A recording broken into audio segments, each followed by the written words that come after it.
Who is the most famous person you met through your father? Wow. Frank Sinatra. Okay. All right. What do you got? What do you got for me here? Well, so because Dad knew Frank and Sammy Davis Jr. and all that crowd, and Sinatra used to do these New Year's Eve concerts in Miami, and we lived in the Bahamas, so we'd fly up to Miami, stay in a hotel for a couple of days, and go to the concerts. Was that the Fontainebleau Hotel? Yeah. Okay. The famous pictures of him strolling around, you know, with all the sunbathing people, and he's dressed like he's straight out of Goodfellas. Yeah, I mean, he was a bit older at that point, but and we would meet him before the concert and chat to him. He was really lovely, very, very generous and personable.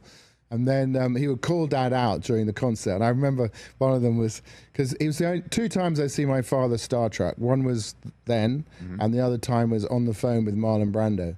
But so Frank Sinatra would call out people who were in the audience. He said, "We've got this great actor here, one of the greatest actors in the world, Richard Harris. You see him in this and that. Stand up, Richard." And Dad got up and he was all shy, and he said some more lovely things about him. And then he says, "Okay," and as he sat down, he goes, "Oh, he also sings." He goes, "I don't know if you've heard him sing. If you have, I don't know if you can call it singing." Good one, Frank. I'm sure everyone was laughing about that one. And then he was on the phone with Marlon Brando, and he got all Well, so he and Marlon fell out over on, I don't know if you've got time for this. Please. They fell out on Mutiny on the Bounty, because Marlon, he'd agreed to sign up to do the movie, but he wanted to focus on what happens when they get to Pitcairn Island and they have the chance to create utopia and they mess it up. And he was interested in that idea. And they went, yeah, but we have to get there first. So, we need to do the mutiny. We need to do the sea voyage. We get there. But yeah, that's a great idea. We're going to do that. Right. And as the rewrites came in, that part drifted further and further and further away. And he realized he'd been conned into doing the movie. So he was pissed. So he started fighting with Carol Reed, who was the original director of the movie. And at a certain point, they're sort of 5 months into the shoot and it's over budget and everything. And their relationship had broken down. And they let Carol Reed go. And they had to get a new director. So they sent everybody home. Yeah. And this is a different story here. Hang on, there's 2 stories here. So they sent everybody home. And they said, "Listen, we're going to reconvene after the holidays." And Dad said, "I'm not going back. I've had enough." And they went, "Well, you have to come back." He says, "But I'm not." He goes, "Well, we'll give you more money." He goes, I'm not interested in money. I don't want any more money. I'm not coming back. They said, "Well, what do you want?" "I want my name above the title." Oh. And he went, "You can't. It's Marlon Brando and Trevor Howard." He says, "Yes, but when it's Marlon Brando, Trevor Howard, and Richard Harris, then I'll come back. But otherwise, I'm not coming back. You guys can go to hell." So they agreed. They put his name above the title. And slight red herring, when the movie comes out, the premiere, Robert Mitchum goes to the premiere here in Los Angeles and calls Dad up and goes, "God, everyone's talking about you. I mean, it's Marlon Brando, Trevor Howard, but everyone's talking about you." He goes, "Really? What are they saying?" They're going, "Who the fuck's Richard Harris?"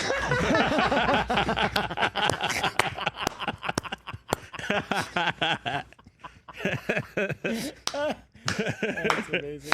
But Marlon wouldn't show up for his off-camera work. Yeah. So Dad said, his last day of filming is the scene where Marlon's dying, and he dug a hole in the ground. They put ice in there, and then they covered it. So when he's lying, he's shivering, and Marlon wouldn't show up for his off-camera lines. So Dad did his bit, and he drew Marlon's face on an apple box and said, "I'll act with that. I don't need him." And so Dad was finished, wrapped, was going to come home. Yeah. I'd been born and he hadn't seen me. I was about 7 months old. He'd never seen me. And Marlon demanded that he come back and do his off-camera lines. So he gave him the apple ball and he said, "Use this. I got more out of this than I did out of you." And he took off. So they never spoke for a long, long, long, long time. They happened to be in the same hotel in London. And so Dad called up Marlon and said, "Listen, let's bury the hatchet." So Marlon comes down to Dad's suite. And Marlon, apparently said he was always looking for the needle, So he's sitting chatting to Dad and he goes, "What's that great Irish song? It's so beautiful. It's about the it's about the boy. And Dad goes, Danny Boy. He goes, that's the one. I love that song. Sing it for me, right? And Dad goes, Marlon Brando is going to make me singing him a song, right? So he thinks, what's the one thing that Marlon will hate more than I'm going to hate singing for him, right? And he goes, I'll sing you Danny Boy for you if you'll talk to me about acting for 1 hour, right? And Marlon says, okay. So Dad sings the song for him, and Marlon tries to change the subject. He says, no, now you have to talk about acting for 1 hour. So he goes, oh. He looks at his watch. He goes, all right, ask me a question, but okay, I'll talk to you for an hour. Because that's the worst subject in the world that you could talk to Marlon Brando about. He'd be least interested in. They finish talking. He goes upstairs.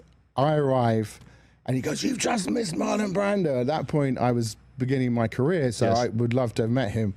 So he calls up Marlon to try and see if he'll come down and come say hello. But he wasn't having it. But he was bouncing on the phone like a guy trying to get a date with a girl, you know. You didn't want to sing one more song maybe for you? Exactly. Oh, my God. Wow. That is an amazing... Those are two great stories. Thank you for sharing them. Hey, you made it all the way to the end. Thanks for that. Check us out every single day streaming live on Disney Plus and the ESPN app 12 to 3 Eastern.